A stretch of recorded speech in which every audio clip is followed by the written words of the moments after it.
શ્યામનો રે બીજું સમરણ ના હોય જો સ્મરણ કરો તો રાધે શ્યામનો રે બીજું સ્મરણ ના હોય જો સ્મરણ કરો તો રાધે શ્યામનો રે બીજું સમરણ ના હોય જો સ્મરણ કરો તો રાધે શ્યામનો રે બીજું સ્મરણ ના હોય જો વાતું કરો તો સીતારામની રે બીજી વાતું ના હોય જો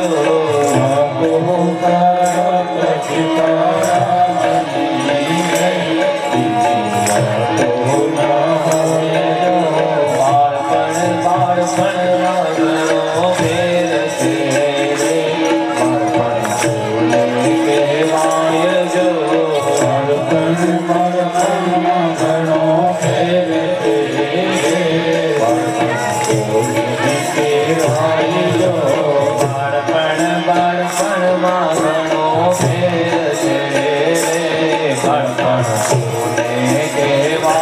જો બાળપણ બાળપણમાં ઘણો ફેર છે રે બાળપણ કહેવાય જો બાળપણમાં દ્રૌપદીને શ્યામ મળ્યા રે એને બાળપણ કહેવાય જો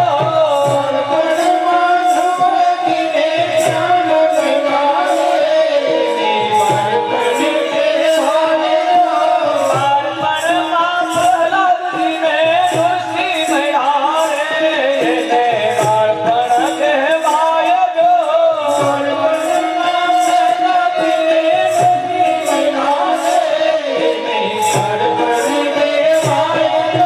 તારી પાડો તમારા શ્યામની રે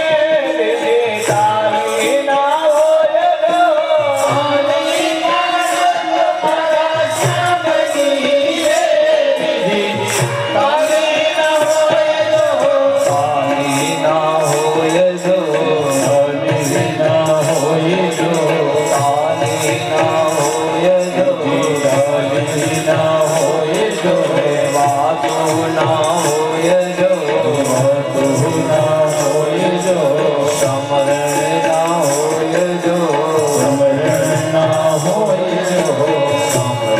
ના હોય આનંદ રૂપાય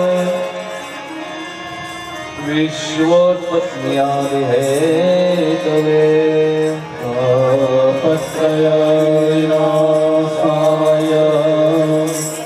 શ્રી કૃષ્ણાય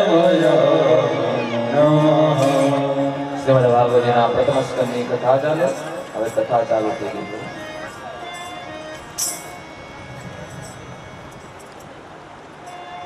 બોલરામ ને કૃષ્ણ અત્યારે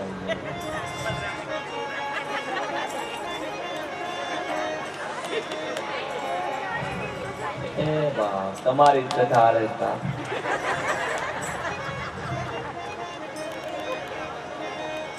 કેવી આનંદની જિંદગી છે હે કાંઈ ચિંતા 1 થી 10 વર્ષનું પણ બહુ આનંદ છે. કઈ સાગર બહુ મજા છે. આપણને ઘણી વાર એમ થાય આવડા નાના રહ્યા હોત તો હું કેવું બાપુ કાંઈ ઉપાધિ જ નથી.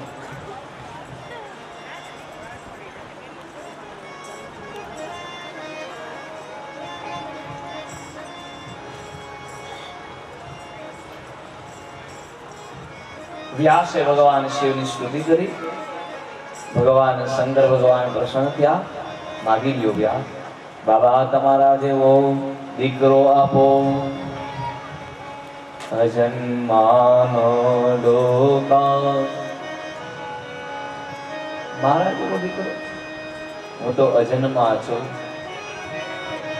महिन्न पारन्ते परम विदुषो यद्रसदृशे सुदे ब्रह्माणेन अपि तदवसना त्वयि यथा वाच्य शर त्वमपि परिणामावरुणं ममापि सस्तोत्रे हरनिरपवाद परिकरम् હે વ્યાસ, હું તો અજન્મા છું. મારે નથી જન્મ, નથી મરણ, નથી મૃત્યુ, નથી માં, નથી બાપ, નથી ભાઈ, નથી બેન, મારું કોઈ છે જ નહીં. નથી ગુરુ, નથી શિષ્ય. મનો બુદ્ધિ અહંકાર મારે કાંઈ છે નહીં. ન મે મૃત્યુ શંકા, ન મે જાતિ ભેદ, પિતા નૈવ મે નૈવ માતા ન જન્મ, न बन्धुर्न मित्र गुरुणेव शिष्य चिदानन्दरूपं शिवोऽहं शिवोऽहं चिदानन्दरूपं शिवोऽहं शिवोऽहं હું એક છું, બીજું કોઈ છે નહીં મારા સિવાય. મારો જન્મ જ નથી. હવે મારા જેવો દીકરો ક્યાંથી લેવો? ઘણી વાર એવું પડે, અમારા પાસે મુહૂર્ત લેવડાવવા આવે એટલે ભગવાનની માતાજીની દયાથી, ગુરુ મહારાજની મહાપિતાના આશીર્વાદથી એટલું સારું છે કે લગભગ આમ કન્ટિન્યુ ચાલુ જ હોય છે. આ તો કંઈક લેખ લખાણા છે અહીંના, એટલે હા વીક ખાલી રહી ગયું હતું. હે કાંઈક અંજળ ભેગા થવાના હશે. એટલે એમ કે ભાઈ અમારી પાસે સમય નથી, અપાઈ ગયું છે મુહૂર્ત બીજા, એટલે એમ કે તમારા જેવો બીજો ગોત્યો. હવે એ ક્યાં જ ભેગું કરું? અમારાથી સારો એવો એવું નથી, અમારાથી સારા મળે, બાકી અમારા જેવા તો આમ પરફેક્ટ તો નો જ મળે. આપણને વધારે આનંદ આવે એનું કારણ શું કે આ મારી ત્રીજી પેઢીનો સંબંધ આવે છે. મારા દાદા વખતે આપણો સંબંધ એમ બનશે છે ને, હે તિથિ વિશેષ પછી મારા પિતાશ્રી સાથે છે. આ બધા એને તો વાયવું છે, હવે મામાને ખાલી લણવાનું છે. આ ત્રીજી પેઢીનો સંબંધ છે એ આમને અંજળ કઈક લખાઈ ગયું છે અહીંયા, અને જીવ મળી ગયો છે એકબીજાનો ને એકબીજા આપણે આમ આનંદ કરી હકી, બોલી હકી, એટલે આપણને આનંદ આવે છે. અહીંયા મજા એટલા માટે આવે ને આ ભગવતી લઈ આવે.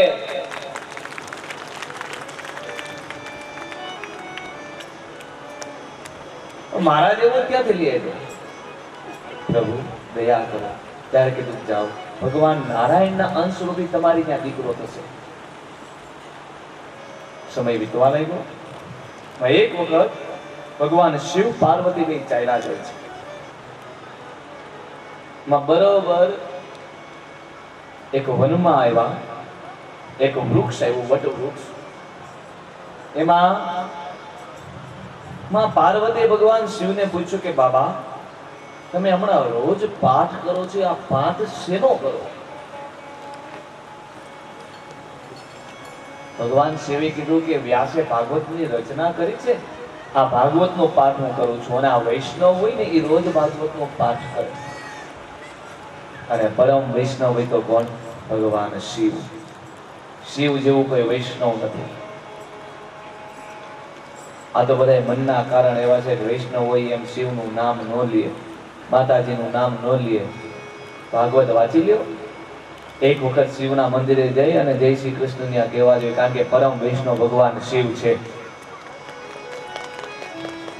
ઘણા કપડું શિવડાવું એમ ન બોલે, કાં તો કે શિવડાવવામાં શિવનું નામ આવ્યું, કે કપડું ખીલાવું, કારણ કે દોરો ભરાવો. અરે બાપ, એના જેવું કોઈ વૈષ્ણવ છે નહીં, થયું નથી અને થાશે નહીં. અને ઝેર ઈ પી હકે કે પરમ વૈષ્ણવ હોય એ ભગવાન શિવે જ પીધું હતું, બીજા કોઈ નહોતું પીધું.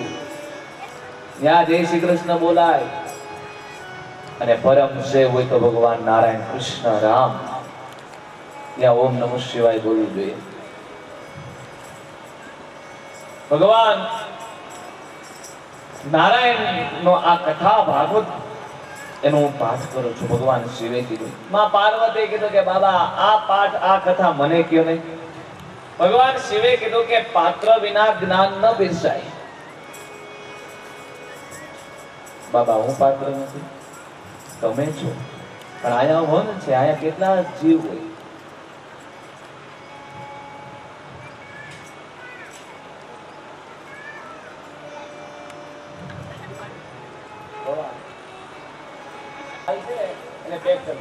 તમે પાત્ર છો, પણ આ વન છે, વનની અંદર કેટલા જીવો હોય, બધાયની પાત્રતા ન હોય. પાત્ર વિના જ્ઞાન ન પીરસાય. પરીક્ષા કરવી જોઈએ, પચાવી શકે એમ છે કે નથી પચાવી શકે એમ. કુપાત્રની આગળ વસ્તુ ન વાવીએ પાનબાઈ. ભલે ને હોય મોટો ભૂખ, કદાચ ગમે એવડો મોટો હોય, રાજા હોય તો શું છે, પણ પાત્રતા જોવી પડે. પાત્ર વિના જ્ઞાન નથી પીરસાતું. દેવી, તમે તો પાત્ર છો, પણ બીજા બધા જીવો, બાબા હું બધાને માયા લગાડી દઉં તો? ભગવાન શિવે કીધું કે તો લાગે. મા પાર્વતીએ પેલી તાળી પાડી અને કીધું આ દુનિયાની અંદર જેટલા જીવો છે, મનુષ્ય નથી કીધા, શું કીધું? જેટલા જીવો બધા આવી ગયા, વૃક્ષો આવી ગયા, પશુ પંખી સર્પ ગંધર્વ કિન્નર બધા આની અંદર આવી ગયા. જીવોની અંદર જેટલા જીવો છે, કીડી મકોડા સહિત બધા સૂઈ જાય. પહેલી તાળી પાડી બધાને સુવડાવી દીધા. બીજી તાળી પાડી અને પાર્વતી બોલ્યા કે જે ઈંડા છે એ ઈંડા સેવાઈ જાય, બચ્ચા થઈ જાય. જે યોની હોય, સ્ત્રી યોની હોય તો ભલે, પુરુષની યોની હોય તો ભલે, જે યોની હોય એ બચ્ચા થઈ જાય અને એ પણ સૂઈ જાય.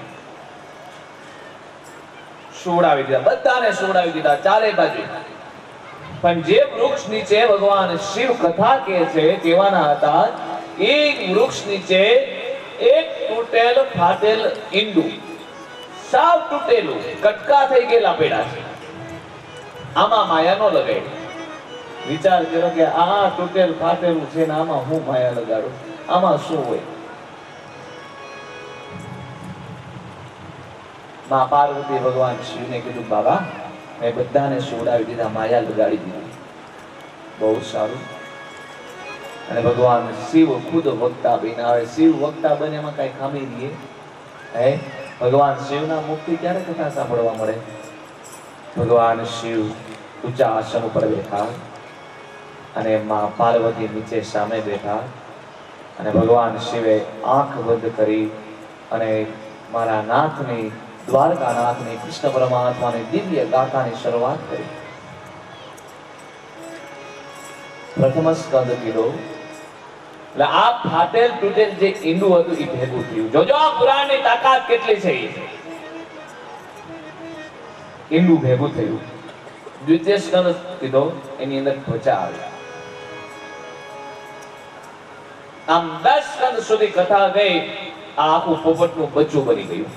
જોઈ લેજો આ પુરાણની તાકાત. 10 સ્કંદ સુધી કથા ગઈ, 10મા સ્કંદની કથા આવી, આની અંદર પ્રાણ આવી ગયો. પોપટનું બચ્ચું થઈ ગયું. સાવ ફાટેલ તૂટેલ ઈંડું હતું, નકામું હતું, કટકા હતા, એમાંથી એક બચ્ચું બની ગયું. 11મા સ્કંદની શરૂઆત થઈ. 10 સ્કંદ સુધીમાં પાર્વતી કથા સાંભળતા હતા ને માં સામે હોકારો ભણતા હતા. હરે હરે નમઃ, હરે હરે. આવું મને સાંભળે. મારા પિતાશ્રી ભેગો કથામાં જતો ને, નાનો હતો ત્યારે સામે હોકારો ભણતા, હરે હરે.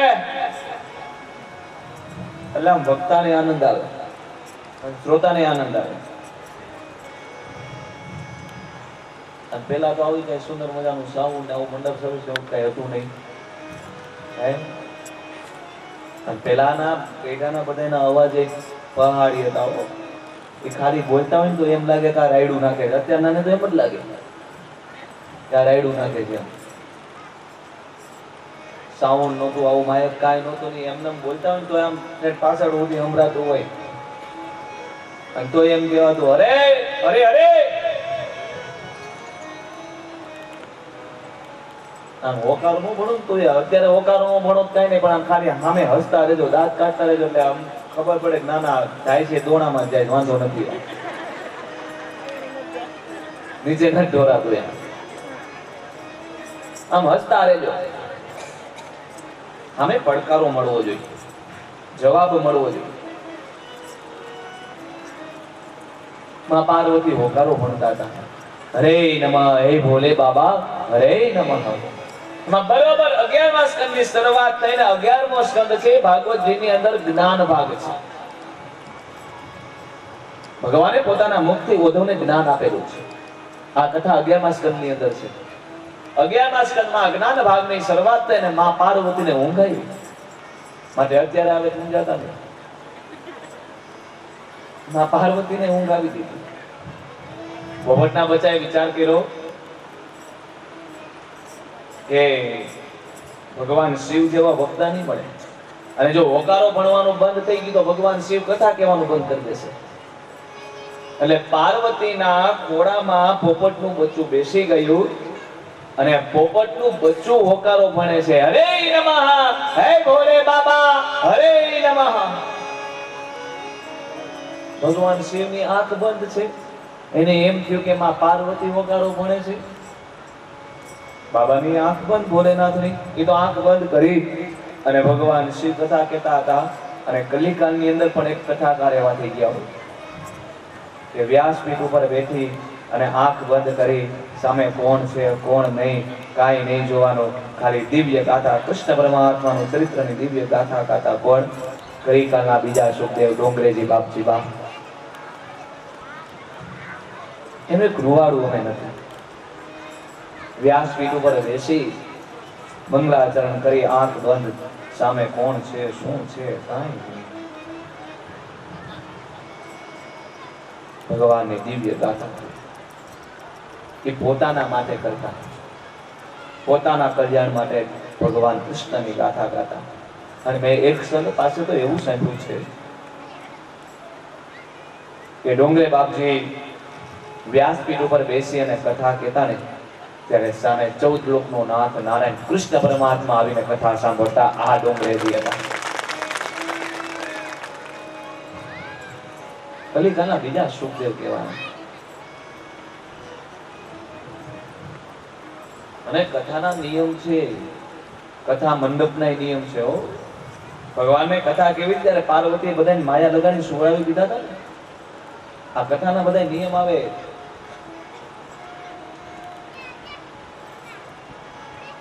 જ્યાં ત્યાં ખાવું નહીં, જે તે ખાવું નહીં, જ્યારે ત્યારે ખાવું નહીં.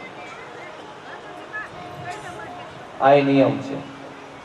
માટે આ કથા મંડપ છે, ધ્યાન રાખજો. અહીંયા અહીંની મર્યાદા સચવાવી જોઈએ.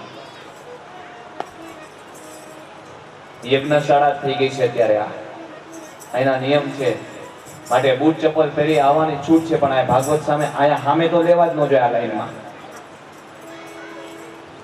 સામે પગ રાખીને અહીંયા સામે અહીંયા ધ્યાન રાખજો. ભલે બેસો એમાં ના નથી પાડતો, પણ બૂટ ચપ્પલ તો અહીંયા આ લાઈનમાં પહેલી લાઈનમાં તો સામે આવવા જ ન જોઈએ. ધ્યાન રાખજો ખાસ.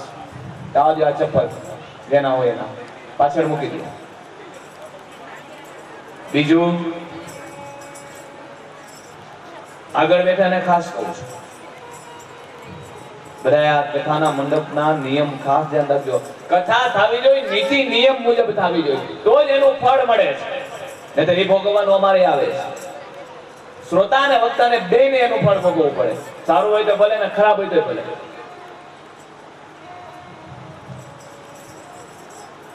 જ્યાં ભોજનની વ્યવસ્થા હોય ત્યાં જ ભોજન લેવા જવું જોઈએ. આ યજ્ઞશાળા છે, યજ્ઞ મંડપ છે. ભોજનની થાળી અહીંયા નો આવી જોઈએ. ભલે શરીર કામ ન કરતું હોય તો ધીમે ધીમે સામે ભોજન પ્રસાદની વ્યવસ્થા રાખેલી છે, ત્યાં બેસજો. ત્યાં બધા તમને આપી દેશે, ત્યાં તમારી થાળી આપી દેશે. અહીંયા ખાલી એક જ થાળ આવવો જોઈએ, એક આઈનો અને એક માતાજીનો. ઈ થાળ અહીંયા ધરાઈ જાય પછી થાળ ત્યાં પાછો વહી જાય અને બધી વસ્તુ ભેગી બધી વસ્તુ ભળી જાય પછી પ્રસાદ થાય. ઈ પ્રસાદ આપણે લેવાનો છે. અમારો સ્ટાફ પણ ત્યાં જ આવે. ઈ અહીંયા નથી જમતા.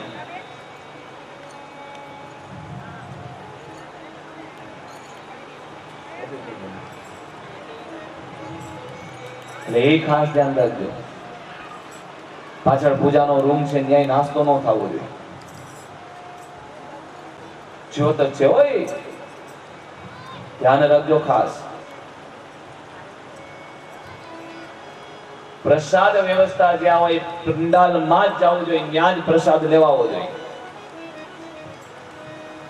પૂજાનો રૂમ છે જ્યાં ભગવાન સામે સાક્ષાત છે, આપણા સ્થાપન આપણા પિતૃદેવો ત્યાં બિરાજમાન છે, આપણા સુરાપુરા દાદા સહિત આપણા માતાજી ત્યાં બિરાજમાન છે. માટે જ્ઞાની મર્યાદા રહેવી જોઈએ.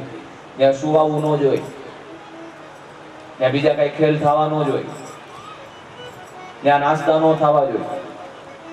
એ ધ્યાન રાખજો. આપણે આ પંડાલની અંદર ચા પણ નથી આવતા, લઈ આવીશ એ ચાની વ્યવસ્થા બહાર રાખી. જો ચા નો આવતો હોય તો જમવાના અહીંયા આવવું જોઈએ.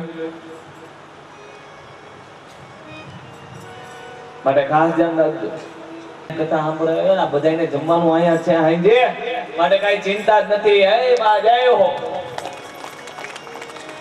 બરોબર છે ને? અહીંયા છે ને બધાને? મારે ખાલી બોલવું છે. 11મા સ્કંદની શરૂઆત થઈ અને માં પાર્વતીને ઊંઘ આવી અને પોપટનું બચ્ચું ખોળામાં બેસી અને હરે નમઃ, હે ભોલે બાબા, હરે નમઃ આમ કેવા લાગ્યા.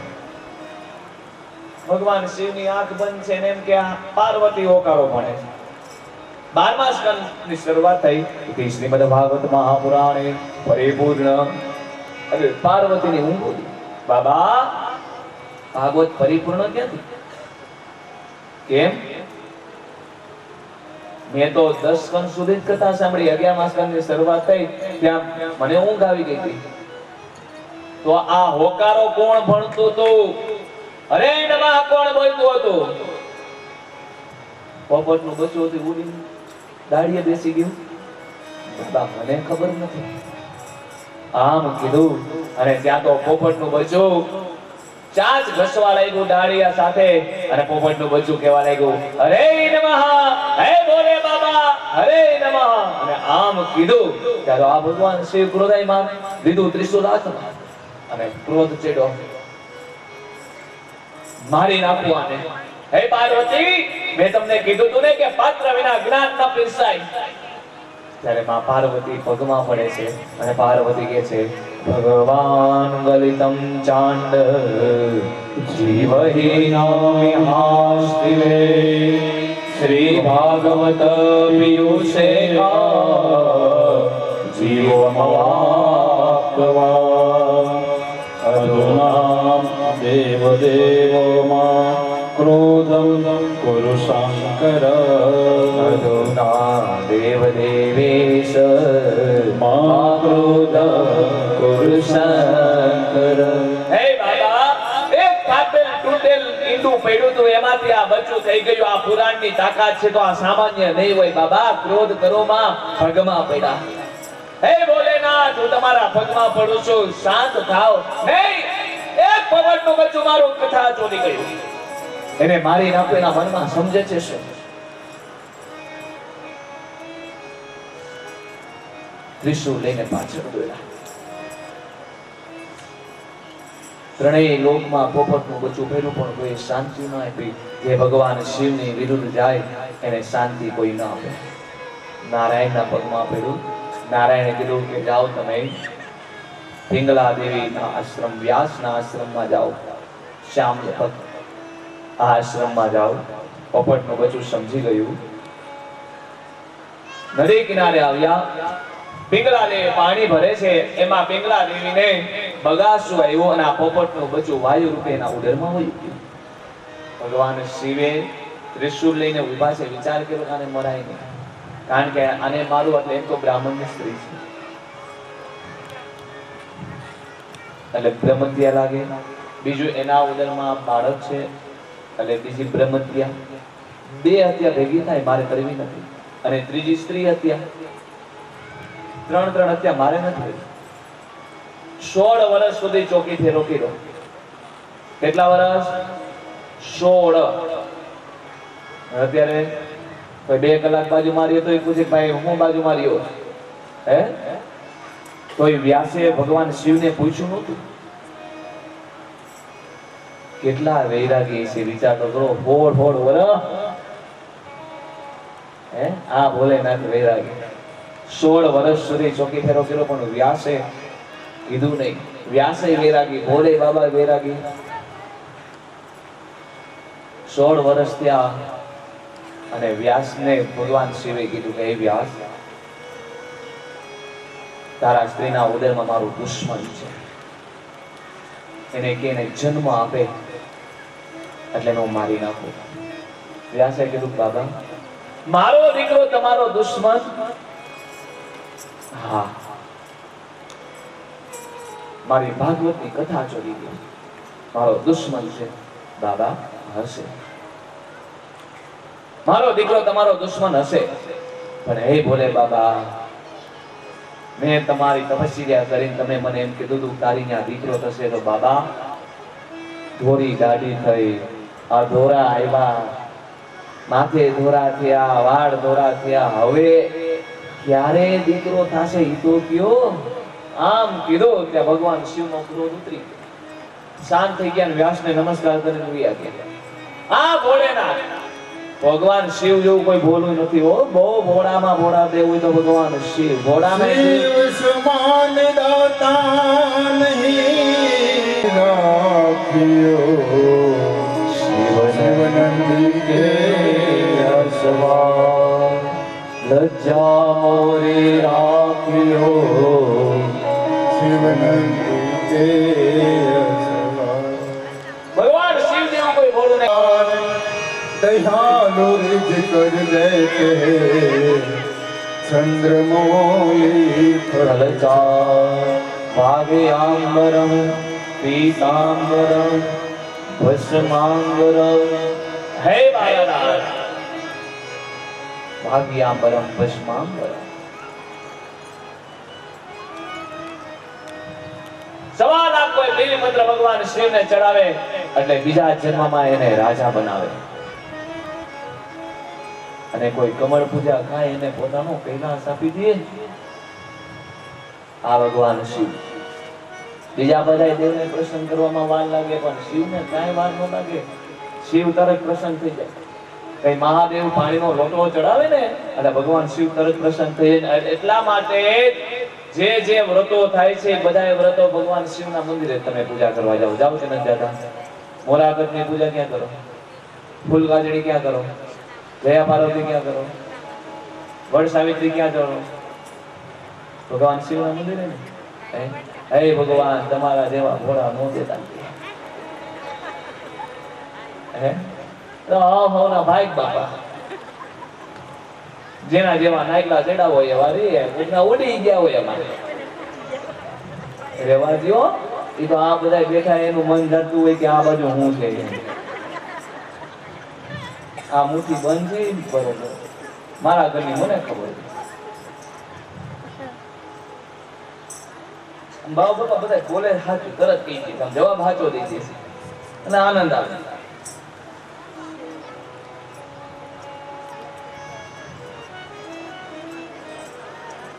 આ બાજુ વ્યાસે જે ગર્ભ પિંગલા દેવી ધારણ કર્યો તો એને કીધું કે હે બેટા, 16 વર્ષ થયા તું તારી માના ઉદરમાં છો, તારી માને દુઃખ થતું હશે, હવે તું બહાર આવ. ત્યારે આને ઉદરમાંથી જવાબ આપ્યો કે પિતા, મારી માને પૂછો કે જ્યારથી હું એના ઉદરમાં આવ્યો છું ત્યારથી મારી માને માથું પણ નથી દુખ્યું, પૂછો. પિંગલા દેવી કીધું મને માથાની ખબર નથી. આ સંત, આ ભગત, આ વૈષ્ણવના જન્મની તૈયારી હોય, આ એની નિશાની છે. કોઈ સંત હોય, કોઈ ભગત હોય, કોઈ વૈષ્ણવ હોય, કોઈ મહાપુરુષનો પ્રાગટ્ય થવાનું હોય ત્યારે માને દુઃખ ન થાય. અને ચારે બાજુ આનંદિત વાતાવરણ, 3 પ્રકારનો પવનવાય, ધીમો ધીમો સુગંધિત અને શીતળ. અને વ્યાસના આશ્રમનો કરોડો સૂર્યનું તેજ પડવા લાગ્યું. આકાશ માર્ગે દેવતાઓ જોવે છે અને વ્યાસને ત્યાં સુખદેવજી મહારાજનું પ્રાગટ્ય થયું. બોલે સુખદેવજી મહારાજ કી જય, સુખદેવજી મહારાજ કી જય, સુખદેવજી મહારાજ કી જય. સુખ એટલે પોપટ. પોપટમાંથી જ આનું પ્રાગટ્ય થયું. અને જન્મતા વેત જ જેની 16 વર્ષની ઉંમર છે અને ચાલતા થઈ અને સુંદર મજાનો શ્લોક આપ્યો છે. વાચયમ પ્રવચંતમપેતમપેત કૃત્ય દ્વૈપાયનો વિરહકાતર આજવાવ પુત્રેતિ તન્મયતયા કરવોభిનેદો તમ સર્વભૂતહૃદયં મુનિમાનતોસ્મિ. મુનિમાન દોષને જન્મતા આવે તો જેની 16 વર્ષની ઉંમર છે. સુખદેવજી મહારાજ ચાલતા થઈ ગયા. દિગંબર છે, જે પોતાના શરીરને પોતે વસ્ત્ર માને છે, જેને સંસાર અરે કઈ છે જ નહીં. સ્ત્રી કોણ, પુરુષ કોણ, બાળક કોણ, પિતા કોણ, માતા કોણ, જેને કઈ ખબર જ નથી. યોગી છે, ચાલતા થઈ ગયા. વ્યાસ કહેવા લાગ્યા, હે પુત્ર, હે પુત્ર, હે પુત્ર, ઉભો રે, ઉભો રે. સુખદેવજી મહારાજ સામું જોતા નથી, ચાલતા થઈ ગયા. એક તળાવ આવ્યું. વ્યાસ ત્યાંથી નીકળ્યા. બેનો સ્નાન કરતા હતા. સુખદેવજી મહારાજ નીકળ્યા, માતાઓએ વસ્ત્ર ન પહેર્યા. વ્યાસ નીકળ્યા, માતાઓએ વસ્ત્ર પહેર્યા.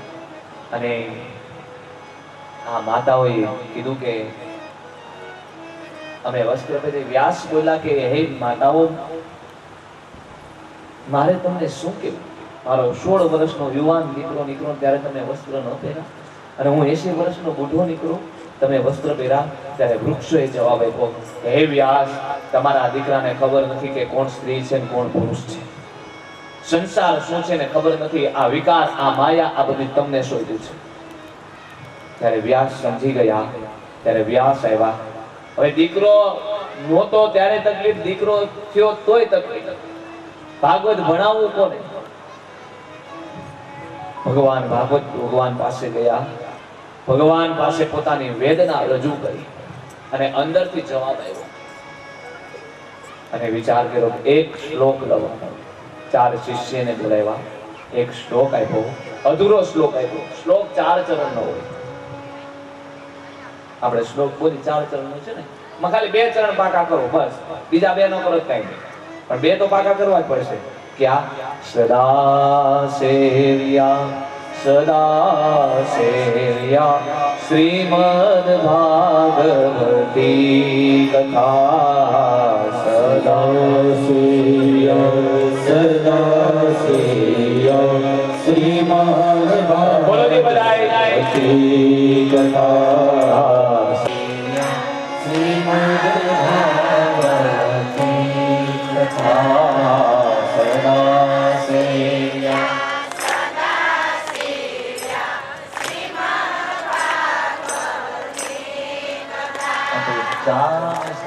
જે પીધું હોય એ પીધા પછી પાવર ઘેર્યા.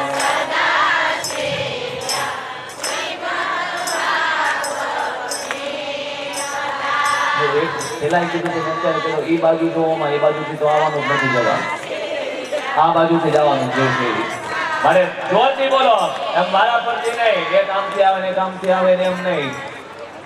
અહીં કોઠા પીપળે જ બધા એને ભેગા થાવ. આમ લોધી ગાથી થોડી ની બાજુથી નથી આવતું. અને ભાવથી સદા સેવ્યા,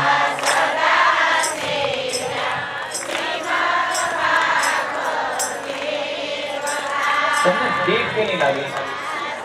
ઉવારી ઉવારી પેલા સાંભળો.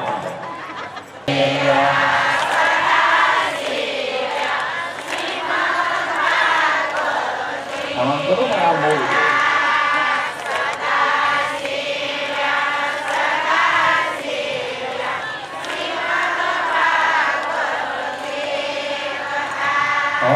શ્રીમદ ભાગવતી કથા. શ્રીમદ આ કથાનું સદા 2 ચરણ આપ્યા. કીધું જાઓ આ વનની અંદર શ્લોક બોલજો. આ શ્લોક જે પૂરો કરી દે એને મારે ભાગવત ભણાવો. જોયું તું? હવે ભગવાન ઉપર છોડ્યું. જ્યારે છેલ્લે થાકો ને ત્યારે આપણે ભગવાન ઉપર છોડીશું. હે,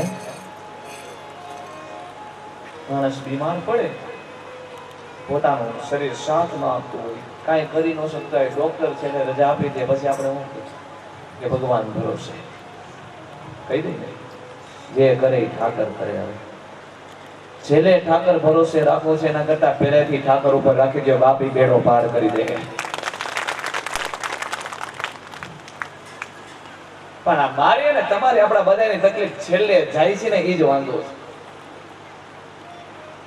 કે ઠાકર ભરોસે હવે પહેલેથી ઠાકર ભરોસે કરો, પહેલેથી માં ઉપર છોડી દો. શિષ્ય શ્લોક લઈને ગયા. શ્રીમદ ભાગવતજીના 10મા સ્કંદના 21મા અધ્યાયમાંથી એક શ્લોક લીધો. વેણુગીત પીડાનો શ્લોક લીધો. બરહા પીડમ ન તવરવપુઃ કર્ણયો કર્ણિનો આ પહેલું ચરણ છે. બીભદ્રવાસ કનક કપિશ વેજયંતી ચમાન. આ બે ચરણ બોલે છે. મનની અંદર શિષ્ય ચાલ્યા જાય છે અને શ્લોક બોલતા જાય છે. અને એ વનમાં બરોબર સુખદેવજી મહારાજ નિરાકારની સમાધિમાં બેઠા હતા. ઓમ રૂપે નિરાકાર.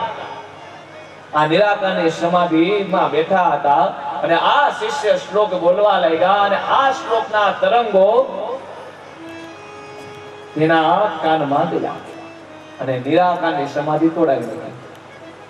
કેટલી તાકાત આ શ્લોકની અંદર! અડધા શ્લોકે એક નિરાકારની સમાધિ છોડાવી. શિષ્યને બોલાવ્યા, આવો મારી પાસે. શું છે? તમે શ્લોક અધૂરો બોલો છો. આ શ્લોક તો મેં ભગવાન શિવ પાસે સાંભળ્યો. તમે અધૂરો બોલો છો. શ્લોક અધૂરો ન બોલાય. વ્યાસના શિષ્યએ કીધું કે અમને અધૂરો જ આવડે છે, પૂરો આવડતો નથી. જો તમને આવડતો હોય તો તમે શ્લોક પૂરો કરી દો. ત્યારે સુખદેવજી મહારાજ પૂરો કરે છે. રંધ્રાન વેણુરધર સુદયા પૂરયતો પરુન્દે વૃંદારણ્યમ સ્વપદરમણ્યમ પ્રાવિસર્ગીરગીરગી.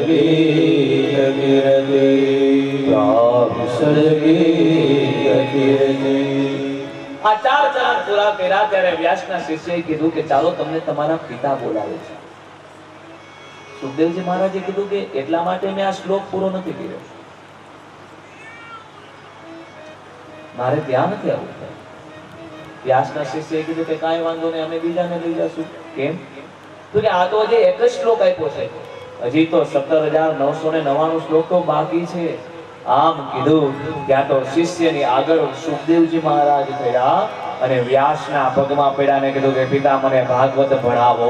એક શ્લોકે, એક અડધા શ્લોકે ઘર છોડેલો દીકરાને પાછા લઈ આવ્યા. આ તાકાત આ પુરાણની.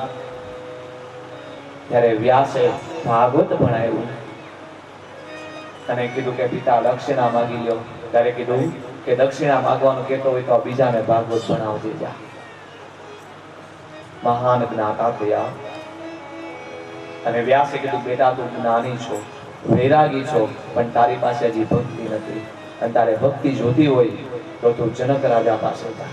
આ બે ભાગવતની કથાઓ ઘરે જઈને ભાગવતમાં ન બોલતા. અને જનક રાજા પાસે સુખદેવજી મહારાજ ભક્તિ લેવા ગયા. કારણ કે ભક્તિની અમુક વાત એવી છે કે પિતા પુત્રને ન કહી શકે. ગોપનીય છે. જનક રાજા પાસે મિથિલાપુરીમાં ભક્તિ લેવા માટે ગયા. 7 દિવસ અને 7 રાત સુધી લાઈનમાં ઊભું રહેવું પડ્યું જનકને મળવા માટે. ઇંતજાર હોય તો કે જેને મળવા માટે આટલો બધો 7 દિવસ ને 7 રાત સુધી ઇંતજાર કરવો પડે તો આ ગુરુ હોય કેવા? ઇંતજાર હોય તો બધાય બરોબર. જનક રાજા પાસે સુખદેવજી મહારાજ બપોરના સમયે પહોંચ્યા. પ્રણામ વ્યાસ પુત્ર સુખદેવ. બોલો શું છે? મારે ભક્તિ જોઈ છે. ભક્તિ જોઈ? હા. મને ગુરુ બનાવવાના? હા. તો હું કહું એમ તમારે કરવાનું. બરોબર. આમ વાત કરતા હતા એમાં એક રાજાએ એક સેવકે આવીને કીધું કે મહારાજ આ માણસે પોતાના જાનના બલિદાન દેવા માટે તૈયાર થયો તો સ્ત્રીની ઇજ્જત બચાવી. જનક રાજાએ કીધું કે 10,000 સોના મોર આપી દો. બીજા માણસે આવીને કીધું કે મહારાજ આ બધાને દુખી કરે છે, એને સજા આપો. વ્યાસના પુત્ર સુખદેવે વિચાર કર્યો કે આ સોના મોર ને સજા ની બધી વાતો કરે, આમાં હોય હું? પણ મારા પિતાએ મોકલો છે. જનક રાજાએ કીધું કે તમારે મને ગુરુ બનાવવા છે ને? હા. તો જમી લ્યો. હું જમતો નથી, હું ફળ ફૂલ જ જમું છું. મને ગુરુ બનાવવા હું કહું એમ તમારે કરવું પડે. પણ ગુરુ આશ્રમમાં જાય એટલે બધું ગુરુ કેમ જ કરવું પડે. એટલા માટે અત્યારે આપણે ગુરુ એવા ગોતી છે કે આપણે કેમ હાયા કર્યા એવા જ ગુરુ ગોતી. એમાં આપણું કલ્યાણ એવું થાય. ગુરુ તો એવા હોવા જોઈએ 5000 માણસની વચ્ચે કદાચ લાફો મારી લે ભૂલ પડે એટલે, અને એ જ કાંઈક કલ્યાણ કરે. પણ અત્યારે લોભી ગુરુ કામી ચેલા નરક મેં થેલમ થેલા. લોભી ગુરુ હોય, કામી ચેલા હોય. ગુરુને સંપત્તિનો લોભ હોય, વૈભવનો લોભ હોય, અને ચેલાને એમ થાય કે મારા ગુરુ મને જલ્દી પૈસા વાળો બનાવી દે, કાંઈક આપી દે. આમાં કલ્યાણ કોઈનું ન થાય. ત્યારે જનક રાજાએ કીધું કે આ તમે જમી લ્યો. હવે 7 દિવસ જાગ્યા, 7 રાત જાગ્યા, અને જમ્યા એટલે શું થાય? ઊંઘ આવે બીજું કઈ? ત્યાં ને ત્યાં સુઈ ગયા. ઊંઘમાં ને ઊંઘમાં સુખદેવજી મહારાજને સપનું આવ્યું. લગ્ન કર્યા, 4 દીકરા થયા. બધાયથી નાનો દીકરો વધારે વાલો. એક વખત 3 દીકરા ચાલ્યા આવે છે. નાના દીકરાને તેડો છે, પત્ની સાથે ચાલી જાય છે. એમાં બરોબર આંબાનું વૃક્ષ આવ્યું, કેરી હતી. નાના દીકરાએ કીધું પિતા મને કેરી તોડી દો. સુખદેવજી મહારાજે ના પાડી. પત્નીએ કીધું કે તમને દીકરો વાલો નથી, કેરી વાલી છે, કેરી નથી તોડી દેતા. આમ કીધું. પત્નીનું માનવું પડે, એમાં બધાનો અનુભવ જ બોલે. સુખદેવજી મહારાજે જોરથી ઠેકડો માર્યો કેરી તોડવા માટે, અને ત્યાં તો સીધા પલંગમાંથી નીચે. આંખ ખુલી જોઈ ત્યાં કેરી નથી, ઘરવાળી નથી, દીકરોય નથી. સુખદેવજી મહારાજે કીધું કે આ સંસારીનો અન્ન ખાઈને મને પણ સપના સંસારી જેવા આવવા માંડ્યા. મારે કેરી નથી ખાવી, મારે ગુરુ નથી બનાવવા, મારે ભક્તિ નથી જોતી. આમ કીધું. આને ચાલતા થયા, વિચાર કર્યો મારે વહી જવું છે. અને જ્યાં જવાની તૈયારી કરી અને રસ્તામાં જાય છે ત્યાં જનક રાજા સામે મળ્યા. શું થયું? મારે ભક્તિ નથી જોતી, મારે તમને ગુરુ નથી બનાવવા, મારે વહી જવું છે. જનક રાજાએ કીધું ઉભા રહ્યો. તમારે ભક્તિ જોતી હોય તો ભલે, ન જોતી હોય તો ભલે, તમે મારા માટે લેવાનો હતા. મારા માટે તમારે ભક્તિ નથી કરવી, તમે તમારા માટે લેવાયેલા હતા. તમે મને ગુરુ બનાવો તો ભલે, ન બનાવો તો ભલે, મેં નથી કીધું તમે અહીંયા હોય, તમે આવ્યા. પણ મને આટલો જવાબ દેતા જતા. ઘરવાળી નો માની, છોકરો નો સમજો, કેરી નો તૂટી, આટલું કીધું ને ત્યાં જનકના પગમાં સુખદેવજી મહારાજ પડી ગયા ને કીધું ધન્ય છે તારી ભક્તિને જનક, તે મારા સપનાની વાત કરી દીધી. સપનાની વાત કરી દીધી જનક રાજાએ. ધન્ય છે તને, તારી ભક્તિને ધન્ય છે કે તું સપનાનું કહી દેશ. અને એટલા માટે જનક રાજા વૈદેહી કહેવાના બાપ, મને ભક્તિ આપો. ભક્તિ જોતી તો મહારાજ એકલા ન થાય, ભક્તિમાં 2 માણસની જરૂર પડે. ગ્રસ્તાશ્રમની બનવું પડે. લગ્ન કરો. દેવી ભાગવતની કથા છે. સુખદેવજી મહારાજે પિતૃઓની દીકરીઓ પૌરી સાથે તેના લગ્ન કર્યા, અને પછી જનક રાજાને ગુરુ બનેલા. ધર્મમાં જવું હોય એટલે ગ્રસ્તાશ્રમે બની પછી જ ગુરુ ધારણ થાય. અને સ્ત્રીનો નિયમ છે, સ્ત્રીનો ધર્મ છે કે જે ધર્મની અંદર પતિદેવ હોય, જે સંપ્રદાયમાં પતિદેવ હોય, એ જ સંપ્રદાયમાં સ્ત્રીને આવવું પડે, એ જ ધર્મમાં સ્ત્રીને રહેવું પડે. અને 2 માણસને એક થઈને ભક્તિ કરવાનું કીધું છે. ભાઈને ભક્તિ કરવી હોય અને બેનો ન કરે તો હાલે. કોઈ સાધુ આવ્યા હોય, કોઈ મહાપુરુષ, કોઈ સંત આવ્યા હોય, અને ભાઈને એમ થાય કે આપણે જમવા ઘરે લઈ જાય, ઘરે જમવા લઈ જાય, બેન રસોઈ નો બનાવી દે તો શું થાય? બેનની ઈચ્છા છે અને ભાઈ નો લઈ આવે તો ચાલે? એક મત રહી અને ભક્તિ કરવાનું કીધું છે.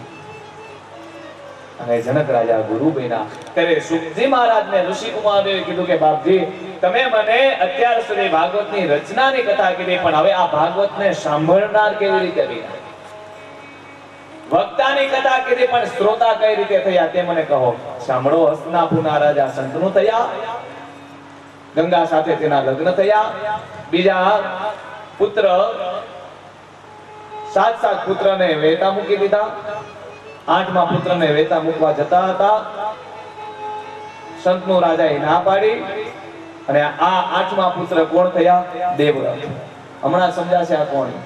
દેવવ્રત થયા. ગંગા વયા ગયા. જોઈ લેજો આ પાત્ર કેટલું દુખી છે.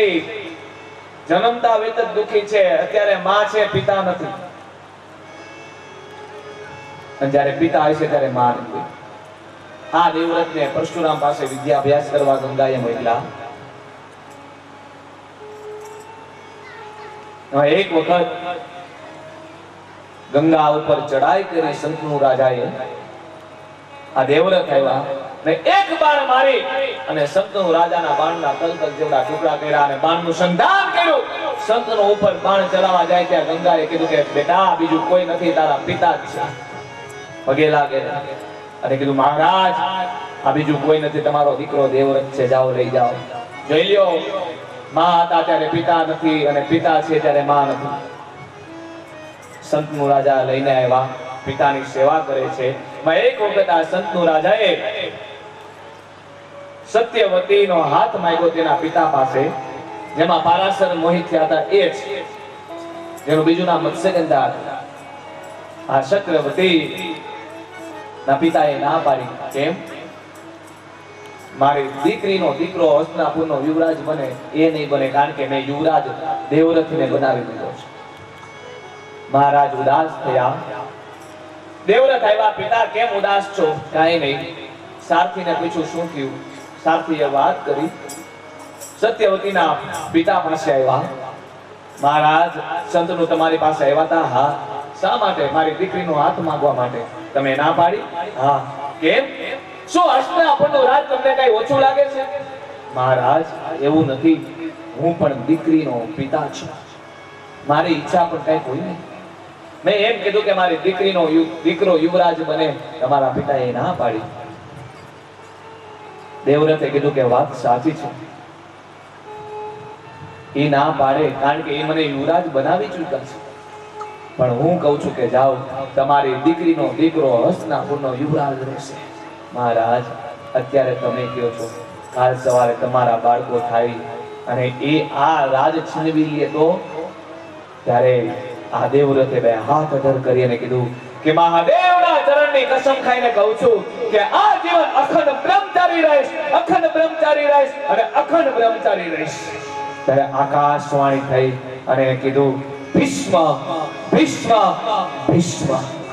ભીષ્મ એટલે કઠણ. આજ સુધી આવી કોઈ પ્રતિજ્ઞા કરી નથી અને કરી પણ શકશે નહીં. એક પિતા પાછળ આખી જિંદગી અખંડ બ્રહ્મચારી રહેવાની પ્રતિજ્ઞા કરી લીધી. કરે અત્યારે કોઈ? અને આનું નામ દેવવ્રત માંથી શું પડી ગયું? પિતામહ ભીષ્મ. સત્યવતીને લઈને આવ્યા. લ્યો પિતા, મારી માં. બેટા, આ શું થયું? સત્યવતીએ વાત કરી કે અખંડ બ્રહ્મચારી રહેવાની પ્રતિજ્ઞા કરી. ત્યારે શંતનુ રાજા બોલ્યા કે બેટા, હજી જેનો ઉદરમાં વાસ નથી થયો અને એને તે હસ્તિનાપુરની ગાદી આપી દીધી, કાલ સવારે આ ગાદી સંભાળી નહીં શકે તો? ત્યારે ભીષ્મ બોલ્યા કે પિતા, જે હસ્તિનાપુરની ગાદી ઉપર બેસે આ હસ્તિનાપુરનો રખેવાળ આ ભીષ્મ રહેશે, અને જે હસ્તિનાપુરની ગાદી ઉપર બેસે ને એની અંદર મારા પિતાના દર્શન કરીશ. આ પ્રતિજ્ઞા દાદાને નડી ગઈ. નજર દાદા કૌરવોના પક્ષમાં ન હોય, પણ વચન બંધ હતા. અને દાદાએ પ્રતિજ્ઞા કરી. અંબિકા, અંબાલિકા અને અંબાનો સ્વયંવર જાણો. ભીષ્મએ હરણ કર્યું. અંબા સાલ્વને મનથી વરી ચૂક્યા હતા. સાલ્વએ ના પાડી કે ભીષ્મ જેને લઈ જાય એને હું ન ગ્રહણ કરું. પાછા આવ્યા. ભીષ્મને કીધું મારી સાથે લગ્ન કરો. ભીષ્મએ કીધું મારી પ્રતિજ્ઞા છે. ત્યારે આ અંબાએ કીધું કે તમારા મોતનું કારણ હું બનું. ભીષ્મએ કીધું કે કાલ થતો તો આજ ભલે થાય, બાકી હું લગ્ન નહીં કરું, પ્રતિજ્ઞા નહીં છોડું. ચિત્ર અંગત અને વિચિત્ર અંગતનું મૃત્યુ થયું. અંબા મોતનું કારણ બનશે. અંબાલિકા અને અંબિકાને કીધું સત્યવતીએ કે તમે સેવા ધર્મ ચલાવો, મંત્ર શક્તિ દ્વારા તમે પુત્ર પ્રાપ્ત કરો. વ્યાસને બોલાવ્યા.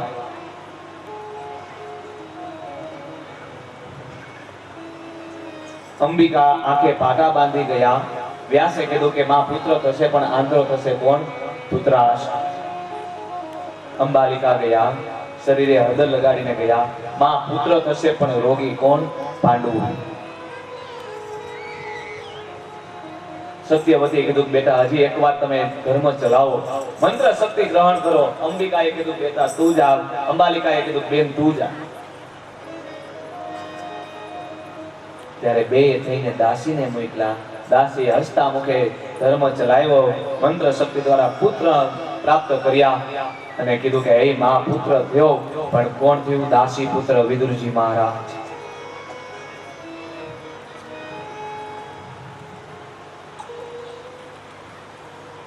ધૃતરાષ્ટ્રને ભાષા શીખડાવી. પિતામહ ભીષ્મએ પાંડુને શસ્ત્ર વિદ્યા શીખડાવી અને વિદુરને નીતિ શીખડાવી. હસ્તિનાપુરનો રાજ ધૃતરાષ્ટ્રને આપવાનો નિર્ણય કર્યો ત્યારે વિદુર બોલ્યા કે દાદા, તમે જે પ્રમાણે મને નીતિ શીખડાવી, તમારી નીતિ પ્રમાણે હું કહું છું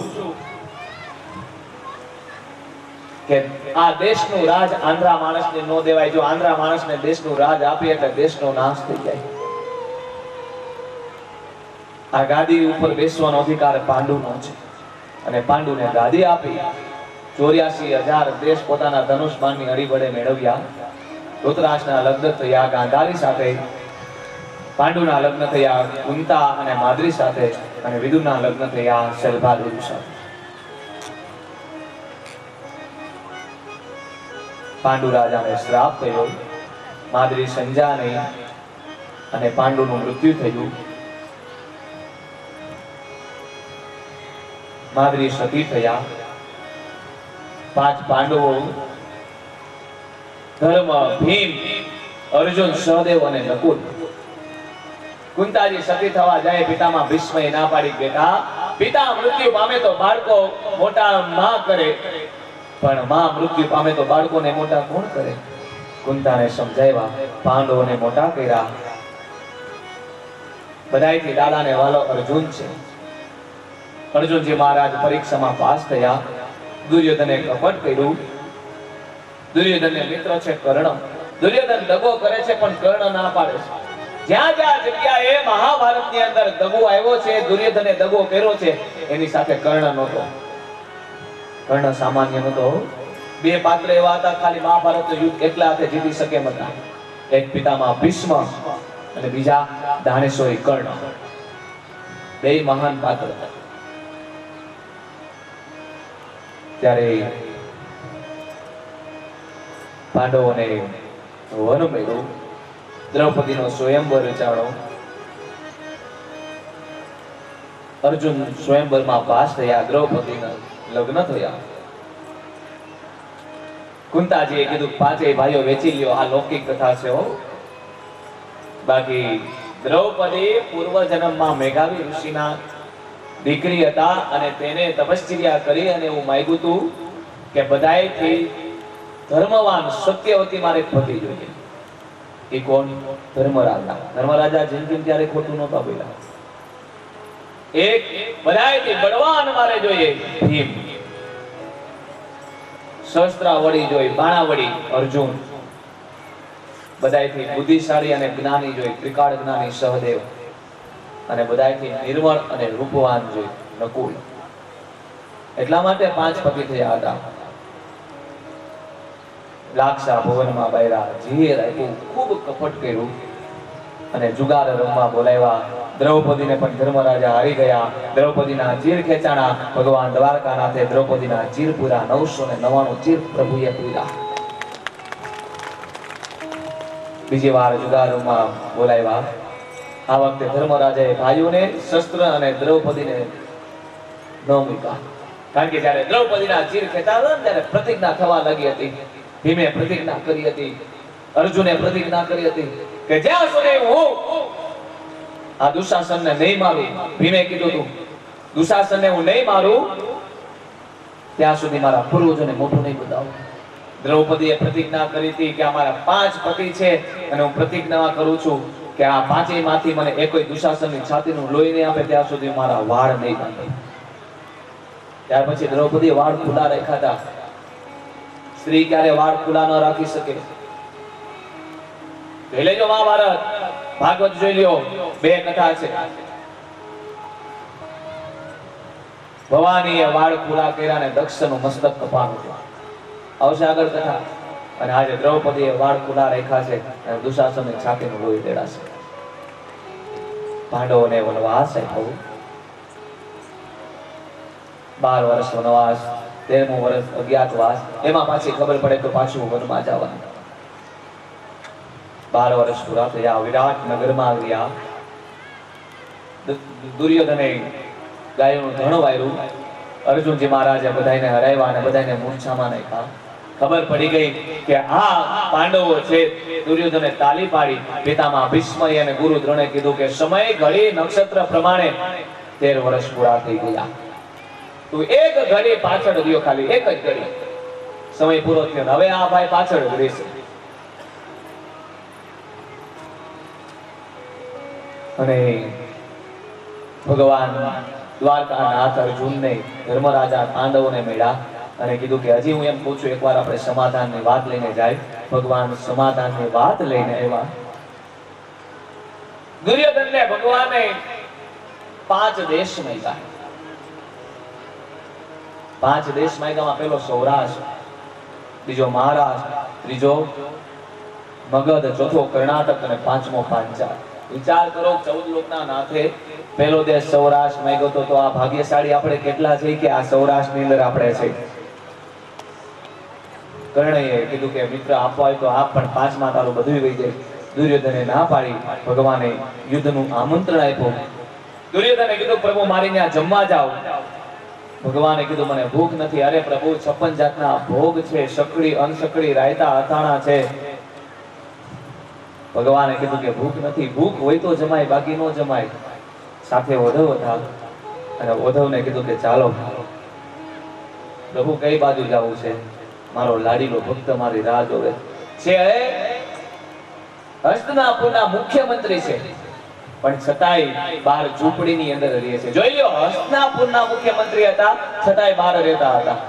અને અત્યારે સામાન્ય મંત્રી હોય તોય બંગલા હોય, પણ હસ્તિનાપુરના મુખ્યમંત્રી અને હસ્તિનાપુરની બહાર ઝૂંપડી રાખી અને એની અંદર રહેતા હતા. હસ્તિનાપુરનું અન્ન નહોતું જેમાં, ફળ ફૂલ જમતા હતા બહાર. ક્યાં જાઉં પ્રભુ? ચાલો મારો ભક્ત, લાડીલો ભક્ત મારો રાહ જોવે છે. ક્યાં? ચાલો ને વિદુર ઘેર જાય